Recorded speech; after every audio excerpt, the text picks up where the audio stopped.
তিথি চলে যাওয়ার পর আকাশ এবং আখির এখন একটি নিজের সন্তান হয়েছে। তাদের মেয়ের নাম পরি, আর তিথির রেখে যাওয়া ছেলেটিকে আদর করে নাম রাখা হয়েছে আয়ান।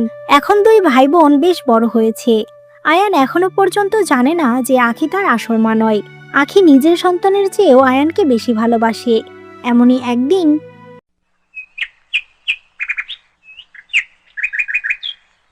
বোন, তুই আমার গাড়িটা কেন নিয়েছিস?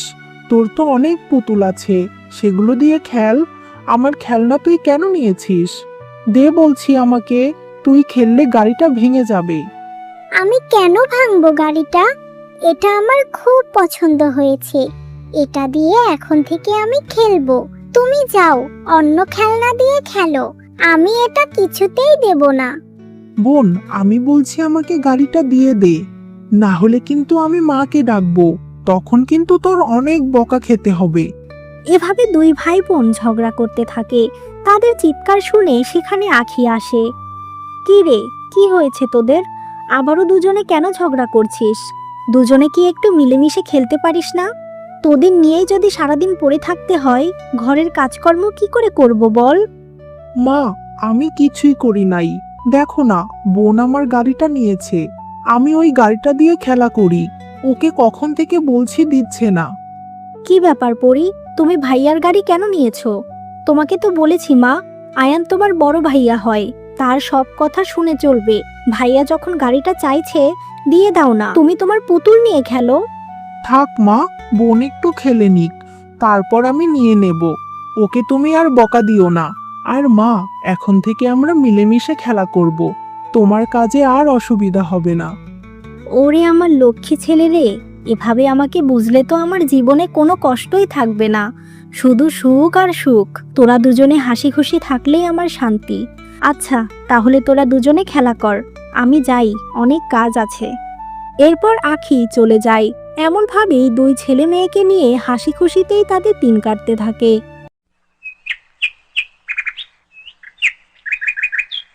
মা, আপনার শরীরটা তো দিনে দিনে আরো বেশি খারাপ হয়ে যাচ্ছে। ডাক্তারের কাছে নিয়ে যেতে চাইলেও তো যাচ্ছেন না। এভাবে থাকলে তো অনেক অসুস্থ হয়ে যাবেন।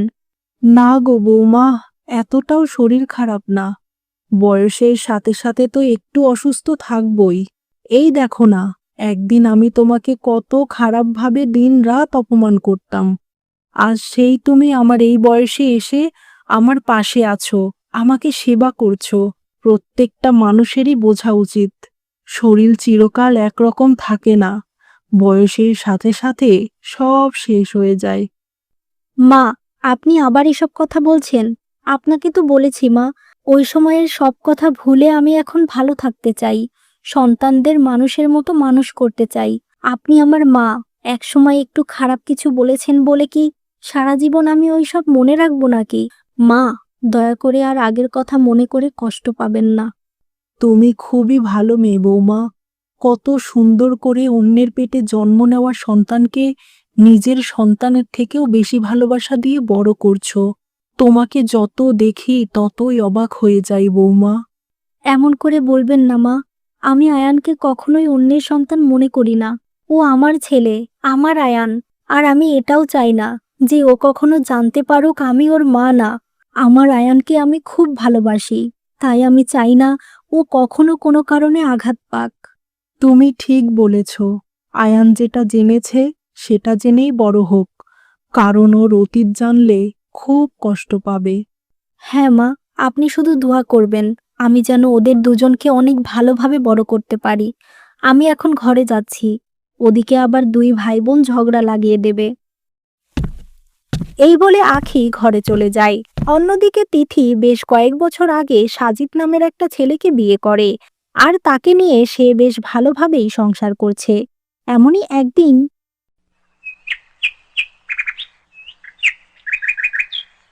তিথি, তুমি আবার এমন মন খারাপ করে কেন বসে আছো? তোমার এমন মন খারাপ দেখলে আমার খুব খারাপ লাগে, সেটা তো তুমি খুব ভালো করে জানো। তাহলে কেন বারবার এমন চুপ হয়ে যাও? কি হয়েছে তোমার? কি আর হবে বলো, আমার জীবনের একটা ভুল কুরে কুরে খাচ্ছে। কিছুতেই ওই দিনগুলো ভুলতে পারছি না। আমি যদি আমার বোনের স্বামীকে না বিয়ে করতাম, তাহলে আজ আমার এমন পরিণতি হতো না। সবাই জেনে গেছে যে আমি খারাপ, বোনের স্বামীকে বিয়ে করে বোনের ওপর জুলুম করেছি, অন্যায় করেছি। মা হয়ে সন্তানকে ছেড়ে চলে গিয়েছি, কিন্তু আমি যে অনুতপ্ত সেটা কেউ বলল না। তোমাকে তো আমি সব সময় বলি তিথি, ভুলটা শুধু তুমি করনি, তোমার বোনের আর তার পরিবারের সবার তোমার থেকে অনেক বেশি ভুল ছিল। তারা তোমার উপর অন্যায় করেছে। তুমি কেন এটা বুঝতে চাও না বলো? ভালো করে একবার ভেবে দেখো, তোমার উপর কতটা জুলুম করা হয়েছে। না গো, আমার ওপর কোনো জুলুম করা হয়নি। বিয়ের পরও আমার আপা আমাকে খুব ভালোবেসেছে। বরং আমিই ধীরে ধীরে অনেক খারাপ আর লোভী হয়ে গিয়েছিলাম, যেটা করা আমার উচিত হয়নি। তাই তো আজ সবার কাছে আমি খারাপ হয়ে গেলাম। তোমাকে সবার কাছে খারাপ কিন্তু তোমার আপাই বানিয়েছে। নিজের সুখ আর সংসার করার জন্য তোমার সাথে স্বামীকে বিয়ে দিয়েছে। একবারও তোমার ভবিষ্যতের কথা ভাবেনি। তোমার বয়সই বা কত ছিল বলো? তোমার তো আরো সুন্দর জীবন হতে পারত। তারপর যখন সবাই জানতে পারলো তোমার আপাও মা হতে পারবে, তার উপর ভালোবাসা বেড়ে গেল। এটা কি ঠিক? শুধু তোমাকে সবাই ব্যবহার করেছে, আর এটাই চিরসত্যি। তোমার কোনো ভুল নেই। তুমি শুধু বোকার মতো অন্যের কথা শুনে চলেছ, অন্যের ভালোটা দেখেছ। জানি না আর কে কি অন্যায় করেছে, শুধু একটা কথাই জানি, জীবনে একটা ভুল সিদ্ধান্তের জন্য আমার জীবনটা এলোমেলো হয়ে গেল। আজ যদি তোমাকে না পেতাম তাহলে আমার কি হতো?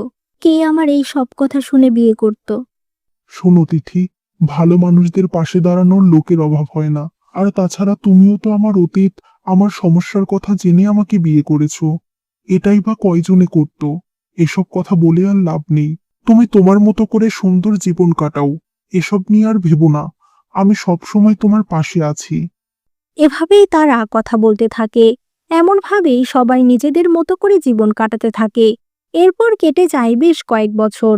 মা, বাবা, আমি আমার বন্ধুদের সাথে একটু ঘুরতে যাব। বেশি না, 2 দিনের জন্য। ওরা অনেক জোর করছে, আমি না গেলে নাকি ওরাও যাবে না। তাই ভাবছি আমিও যাব। কিন্তু আয়ান বাবা, কখনো তো তোকে এভাবে একা কোথাও ছাড়ি নাই। আমাদের তো অনেক চিন্তা হবে। বন্ধুদের বল কাছেই কোথাও ঘুরে আসতে। আর তুইও যা, তাহলে একদিনের মধ্যেই বাড়ি আসতে পারবি। না বাবা, ওরা কাছে কোথাও যাবে না। ওরা সিদ্ধান্ত নিয়েছে 2 দিনের ট্যুরে যাবে। আর তোমরা এত চিন্তা কেন করছো বাবা? আমি তো এখন বড় হয়েছি। হ্যাঁ রে আয়ান, সেটা তো আমরা জানি রে বাবা, কিন্তু মা বাবার কাছে কখনোই সন্তান বড় হয় না, ওই ছোটই থাকে। তাই তোর বাবা এমন বলছে। কিন্তু তোর বন্ধুরা যখন এত করে চাইছে, তুই যা। তবে কয়েক ঘন্টা পর পর কিন্তু আমাকে কল করবি, না হলে আমার খুব চিন্তা হবে। ঠিক আছে মা, আমি তোমাকে কয়েক ঘন্টা পর পর কল করব। আমাকে যেতে দিচ্ছ এতেই আমি অনেক খুশি। আর আমার বন্ধুরাও অনেক খুশি হবে। আমি এখন যাই মা, বন্ধুদের গিয়ে জানাই। এই বলে আয়ান খুশি হয়ে সেখান থেকে চলে যায়।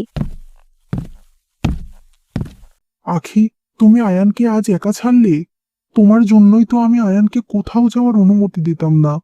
কারণ তুমি আয়ানকে কখনোই নিজের চোখের আড়াল করনি। আর আজ সেই তুমি সব ভয় ভেঙে ছেলেকে একা কোথাও যেতে দিলে? কি করব বলো? আয়ান এখন বড় হয়েছে, কতদিন আর নিজের আঁচলে বেঁধে রাখবো? ওকে সবকিছুতে বাধা দিলে যে ও আমাদের ভুল বুঝবে। তখন এমন হতে পারে আর কোনো কথাই শুনবে না। ছেলে মেয়েরা বড় হলে ওদের একটু হলেও নিজেদের মতো করে চলতে দেওয়া উচিত। হ্যাঁ আখি, এটা তুমি ঠিক বলেছ। কিন্তু কতদিন আর সত্যিটা লুকিয়ে রাখবে আয়ানের কাছ থেকে? তুমি তো ওর নিজের মা নও। এটা এখন ওকে বলে দেওয়া উচিত। যদি কখনো অন্য কোথাও থেকে এটা শুনে, তাহলে তো ও তোমাকে ভুল বুঝবে। না না, এমনটা কখনোই হবে না। আমিই আয়ানের মা। আমি কি ওকে নিজের মায়ের থেকে কম ভালোবাসি? তাহলে কেন এটা জানানো জরুরি? আমি তো তিথিকে অনেক জায়গা খুঁজেছি, কোথাও ওকে পাই নাই। আর এখন যদি আমি আয়ানকে বলি ওর মা ওকে ছোটবেলায় রেখে চলে গেছে, তখন কি ও তিথিকে মেনে নেবে? শুধু শুধু আমার বোনটাকে ভুল বুঝবে। আয়ান তিথিকে ঘৃণা করবে, আর তার চাইতে আমাকে মা বলে জানাই ওর ভালো হবে। সেটা তুমি ঠিক বলেছ। আমিও চাই আয়ান তোমাকেই মা বলে জানুক। কিন্তু কখনো যদি এই সত্যিটা সামনে আসে, তখন কি হবে জানি না। কিন্তু আমাদের আয়ান অনেক বুদ্ধিমান। সে মা বাবাকে খুব বিশ্বাস করে, ভালোবাসে। তাই অন্যদের কথাই কান দেবে না।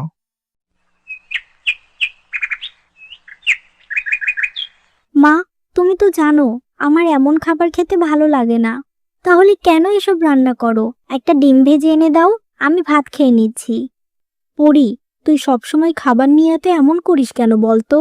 এখন যদি আয়ান থাকতো, এই খাবার পেয়েই পেট ভরে ভাত খেয়ে নিত। তোর সব সময় শুধু ভাত না খাওয়ার বাহানা। আর তাছাড়া আমরা তো এই তরকারি দিয়েই খাবো। তোর কেন সব সময় এত সমস্যা হয় বলতো? আচ্ছা মা, আমার একটা জিনিস পছন্দ না, সেটা কি আমি তোমাকে বলতেও পারবো না? ঠিক আছে, আমার জন্য আর কষ্ট করে তোমাকে ডিম ভাজতে হবে না। আমার যখন তরকারি পছন্দ হয়নি, তখন আজ আর আমি ভাতই খাবো না। এই বলে পরি রেগে ঘরে চলে যায়। কি হয়েছে আখি? পরি চিৎকার করছিল কেন? তুমি ওকে বকা দিয়েছো? মেয়েটা তো এখন বড় হচ্ছে, ওর সাথে এমন ব্যবহার করা উচিত না। কেমন ব্যবহার করেছি আমি বলো? ওকে শুধু বললাম এই তরকারি দিয়েই খেয়ে নে। কেন ডিম ভাজতে হবে সব সময়? যখন মাংস রান্না করি তখনই পেট ভরে খাবার খায়, না হলে ওর কোনো তরকারিই পছন্দ হয় না। ও তো মেয়ে মানুষ, পরের ঘরে গেলে তখন কি হবে? আমার পেট থেকে জন্ম নেওয়ার পরেও একটু আমার মতো হয়নি। কিন্তু আয়ানকে দেখো, ও কত শান্ত। আখি, সব সন্তান কি একরকম হয়? যেহেতু আমরা বাবা মা, আমাদের ধৈর্য ধরতে হবে। ওকে বোঝাতে হবে যে এমন করা উচিত না, কিন্তু এমন কথা ওকে বলা যাবে না যেটা শুনে ও কষ্ট পায়। তুমিই তো সেদিন বললে, ছেলে মেয়ে বড় হলে নিজেদের মতো করে একটু চলতে দিতে হয়। তাহলে আজ কেন সেটা ভুলে যাচ্ছ? এই খারাপ অভ্যাসটা তুমি পরিবর্তন করতে পারবে, তাই ওকে বোঝাও। হ্যাঁ গো, তা তুমি ঠিকই বলেছ। মেয়েটা আমার খুব রাগী, কি করে যে ওকে বোঝাবো? আবার দেখো, না খেয়ে চলে গেল। এমন করলে কি করে হবে বলো? আমারও তো খারাপ লাগে, তাই না? মা চলে যাওয়ার পর দুই সন্তানকে একা হাতে মানুষ করেছি। যখন মা বেঁচে ছিল, ওদের দুইজনকে সব সময় কাছে নিয়ে থাকতো। আমি নিশ্চিন্তে ঘরের কাজ করতাম। আর আজ দেখো, ওদের বোঝানোর বা গল্প করে খাইয়ে দেওয়ার কেউ নেই। সব মানুষ তো আর সারা জীবন বেঁচে থাকে না আখি, সবাইকেই একদিন চলে যেতে হবে। কিন্তু আমার মা আমার ছেলে মেয়েদের নিজের হাতে বড় করেছে, আদর করেছে, এটাই আমার শান্তি। অনেকের তো নাতি নাতনিদের দেখে যাওয়ারই কপাল হয় না। হ্যাঁ গো, সেটাই। আচ্ছা যাই হোক, মেয়েটার জন্য অন্য কিছু বানিয়ে দেই। ভাত তো এখন আর খাবে না, আর খিদেও তো পেয়েছে। সেই সকালে একটু খাবার খেয়েছে। মা আমাকে একটুও ভালোবাসে না, সব সময় শুধু ভাইয়াকেই বেশি ভালোবাসে। যদি ভাইয়া বলতো যে এই তরকারি দিয়ে ভাত খাবে না, সঙ্গে সঙ্গে মা ঠিক অন্য কিছু করে দিত। কিন্তু আমার বেলায় শুধু বকা দেয়, আমাকে নিয়ে একদম ভাবে না। দাদিমা, তুমি কেন চলে গেলে? তুমি আমাকে কত ভালোবাসতে, গল্প বলে খাইয়ে দিতে, তোমার কাছে সব আবদার করতাম। এভাবেই পরি নানা রকম কথা ভাবতে থাকে। এমনভাবেই বেশ কিছুদিন অতিবাহিত হয়। একদিন, কি গো আয়ান, তুমি তো বেশ বড় হয়ে গেছো। কি খবর তোমার? ভালো আছো তো? আর তোমার মা কি আবার ফিরে এসেছে? আপনি এসব কি বলছেন? আমার মা ফিরে আসবে মানে? আমার মা তো আমার কাছেই থাকে, আর আমি খুব ভালো আছি। আর আমার মা, বোন, বাবা সবাই ভালো আছে। কিন্তু আপনি কে? আপনাকে তো চিনলাম না। আমি আমি তো আগে তোমাদের বাড়ির পাশেই থাকতাম। বেশ অনেক বছর আগে মেয়ের বাড়ির কাছে গিয়ে বাড়ি করেছি। আর তোমাদের সম্পর্কে সব জানতাম আমি।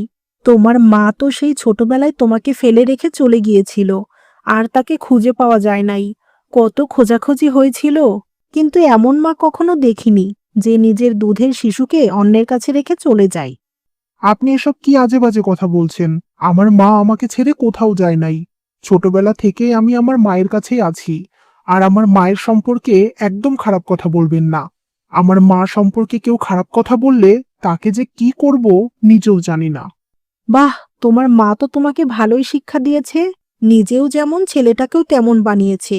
নিজে তো অন্যের সংসার ভেঙেছে, নিজের বোনের ওপর অত্যাচার করেছে, আবার ছেলেকে ভালো শিক্ষাও দিতে পারেনি।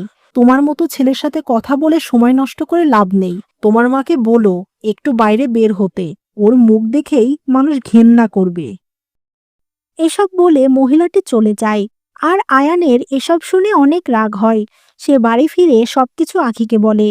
এসব তুই কি বলছিস বাবা? আমি তোকে ছেড়ে কোথায় যাব? কখনোই আমি তোকে ছেড়ে কোথাও যাইনি।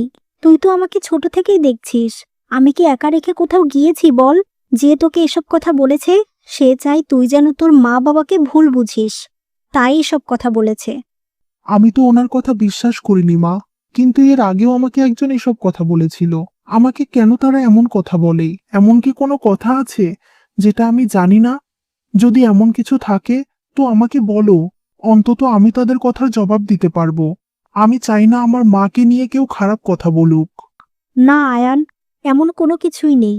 তুই আমার ছেলে, আমার আয়ান। আমি তোকে খুব ভালোবাসি। আর এটাই তুই জেনে রাখ, এর বেশি তোকে আর কিছুই জানতে হবে না। আখি, তুমি এত উত্তেজিত হইও না। এই পৃথিবীতে কত খারাপ মানুষ থাকে যারা অন্যের ভালো সহ্য করতে পারে না। হয়তো তেমন কেউই আয়ানকে কিছু বলেছে। মা, তুমি কেন কান্না করছো? তোমার চোখের পানি যে আমি সহ্য করতে পারি না। ঠিক আছে, আর কখনো কিছু জিজ্ঞেস করব না তোমাকে। তুমি আর কান্না করো না মা। ঠিক আছে আয়ান, তুই এবার ঘরে যা, তোর মা চুপ হয়ে যাবে।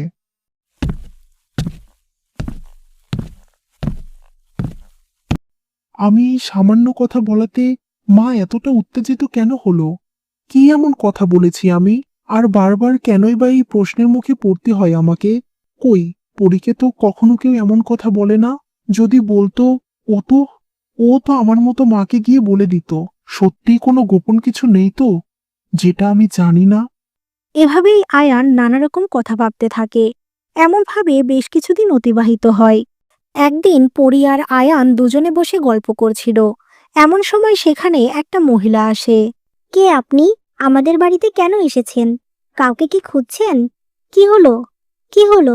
কথা বলছেন না যে? তোমাদের নাম কি? আর তোমরা এ বাড়ির কে হও আমাকে একটু বলবে? তারপর আমি আমার পরিচয় দেব। কেন? আমরা কেন আপনাকে পরিচয় দিতে যাব? আপনি কে আগে সেটা বলেন। এটা আমাদের বাড়ি, তাই প্রশ্নটা শুধু আমরাই করতে পারবো। আগে আপনি বলেন, তারপর আমরা বলবো।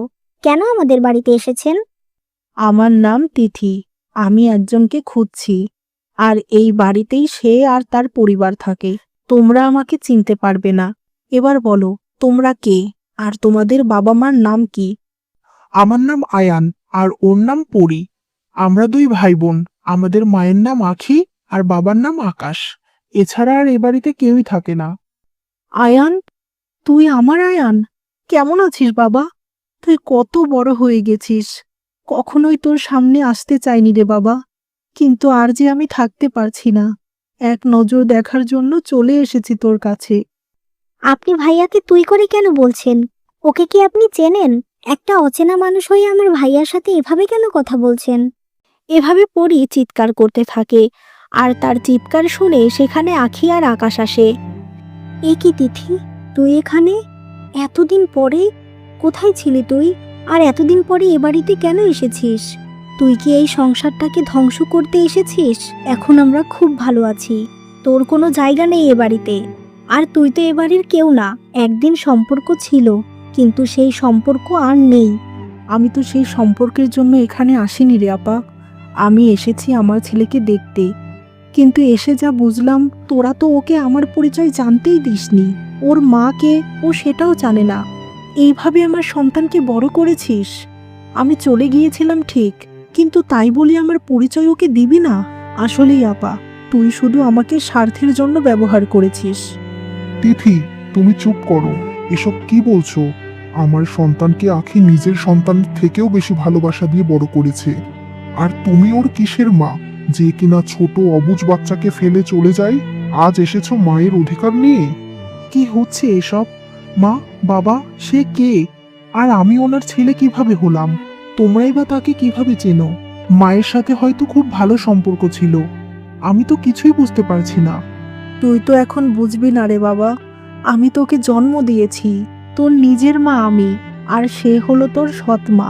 ওর যখন বাচ্চা হচ্ছিল না, তখন তোর বাবার সাথে আমাকে বিয়ে দিয়েছিল। তখনই তুই জন্ম নিয়েছিস। আমি আজ তোকে সবকিছু বলবো বাবা। আমি তোকে কি কারণে ছেড়ে চলে গিয়েছিলাম সেটাও বলবো। এই বলে তিথি তার সাথে ঘটে যাওয়া সমস্ত কথা আয়ানকে বলে। সবকিছু শুনে আয়ান বলে, মা, এটা তুমি কি করেছো? বুঝলাম তুমি আমাকে অনেক ভালোবাসা দিয়ে বড় করেছো, কিন্তু এত বড় সত্যিটা তুমি আমাকে জানাওনি। আর একটা কথা মনে রেখো, মা যেমনই হোক, মা তো মাই হয়। আর তাছাড়া তার তো কোনো ভুল ছিল না। সে যন্ত্রণা সহ্য করতে না পেরে চলে গিয়েছিল। তোমাকে বারবার জিজ্ঞেস করার পরেও তুমি আমাকে কিছুই বললে না। বাবাও সব সময় চুপ থেকেছে। ভাইয়া, তুমি শুধু এই মহিলার কথাই শুনবে? মায়ের কথা একবার শুনবে না? বুঝবে না? মা আমার থেকে তোমাকে সবসময় বেশি ভালোবাসতো। তুমি সব ভুলে যাচ্ছ। এই মহিলা সব সত্যি কথা বলছে কিনা কে জানে। আর মা তো তাকে বিয়ের জন্য বাধ্য করেনি, সে নিজের ইচ্ছায় বাবাকে বিয়ে করেছিল। তাহলে মাকে কেন এখন স্বার্থপর বলছে? আর তুমিও সেটা মেনে নিচ্ছ? হ্যাঁ পরি, আমি মেনে নিচ্ছি। যে আমাকে জন্ম দিয়েছে সে যত খারাপই হোক, আমার খারাপ সে কখনোই চাইবে না। চলে যাওয়ার কারণ ছিল, আবার ফিরে আসতেও চেয়েও পারেনি, কারণ এই সমাজ তাকেই শুধু অপরাধী বানিয়েছে। কিন্তু আজ যখন সে সাহস করে এসেছে, আমি তাকে যোগ্য সম্মান দেব। হাজার হোক, সে আমার মা। আমি এটাই শুনতে চেয়েছিলাম রে বাবা। তুই আমার দিকটা বুঝবি আমি এটা ভাবিনি, কিন্তু আজ আমি অনেক খুশি যে আমার ছেলে আমাকে সম্মান করে, মা বলে ডাকছে আমাকে। এটাই মৃত্যুর আগে চাওয়া ছিল আমার। তুই আমার সাথে চল রে বাবা। আজ থেকে তুই আমার কাছেই থাকবি। তোকে নিয়েই আমি বাকিটা জীবন কাটাতে চাই। কি বলছিস তিথি? আমি আয়ানকে ছাড়া কি করে থাকবো? ও আমার প্রাণ। ওকে ছাড়া আমি এক সেকেন্ডও থাকতে পারি না।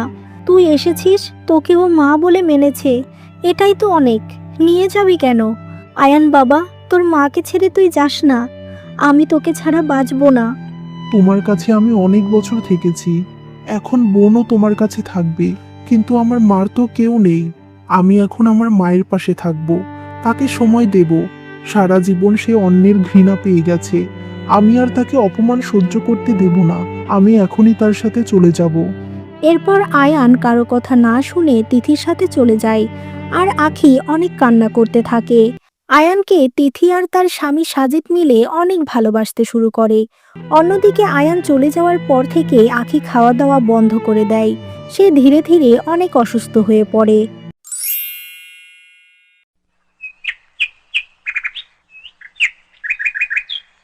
তুমি যে এভাবে আয়ানকে বুঝিয়ে ফেলবে তা তো আমি ভাবিনি। এখন তুমি ওদের ওপর প্রতিশোধ নিতে পারবে। তুমি আয়ানকে ধীরে ধীরে এমন কিছু বোঝাও যেন ও তোমাকে ঘৃণা করে, আর সব সম্পত্তি তোমার নামে লিখে দেয়। তারপরে এই ছেলেকে আমাদের কাছ থেকে ঘাড় ধাক্কা দিয়ে বের করে দেব, কারণ ও তোমার পেট থেকে জন্ম নিলেও রক্ত কিন্তু বেঈমানের। হ্যাঁ, তুমি ঠিক বলেছ। আয়ান আমাকে এখন অনেক বিশ্বাস করে। ধীরে ধীরে আমি ওকে আমার বাধ্য করে ফেলব। ওই ছেলের প্রতি আমার কোনো মায়া নেই। এভাবেই তারা কথা বলছিল। অন্যদিকে দরজার আড়াল থেকে এই সব কথা আয়ান শুনে ফেলে। ছি, যাকে বিশ্বাস করেছিলাম সে এমন। মা বলে যাকে সম্মান করলাম সে আসলে আমাকে সন্তান বলে মনেই করে না। আর আমার মা, যে আমার সত্যিকারের মা, জন্ম না দিলেও যে মা হওয়া যায় সেটা তাকে দেখলেই বোঝা যায়। আমি তাকে অনেক কষ্ট দিয়েছি, কিন্তু আর না। আমি আজই তাদের কাছে ফিরে যাব, আর এই খারাপ লোকদের আমি পুলিশে দেব। বিশ্বাসঘাতক, অন্যদের ক্ষতি করতে চাই, তাদের আমি কিছুতেই ছাড়ব না। এরপর আয়ান পুলিশকে সবকিছু বলার পর পুলিশ এসে তিথি আর সাজিদকে নিয়ে যায়। আর আয়ান আখির কাছে গিয়ে এই সমস্ত কথা বলে আর অনেক করে ক্ষমা চায়। বাবা, তুই আমার কাছে কেন ক্ষমা চাইছিস? তুই আমার সন্তান। সন্তানরা তো ভুল করবেই, কিন্তু তুই যে আমার কথা মনে করেছিস, তিথির চালাকি বুঝতে পেরেছিস, এটাই অনেক। না হলে আমাদের সাথে সাথে যে তোরও অনেক বড় ক্ষতি করে দিত। আমি ভাবতে পারছি না যে আমার বোন এই বয়সে এসেও এতটা জঘন্য কাজ করতে পারে। তারা খুব শীঘ্রই তাদের পাপের শাস্তি পাবে। আইন তাদের অবশ্যই শাস্তি দেবে মা। তুমি আমাকে জন্ম না দিলেও তুমি যে আমার আসল মা। আমার জীবন ধন্য যে তোমার মতো মা পেয়েছি। এভাবেই আয়ান আবার আখির কাছে ফিরে আসে, আর তারা সবাই আগের মতো সুন্দরভাবে জীবন কাটাতে থাকে।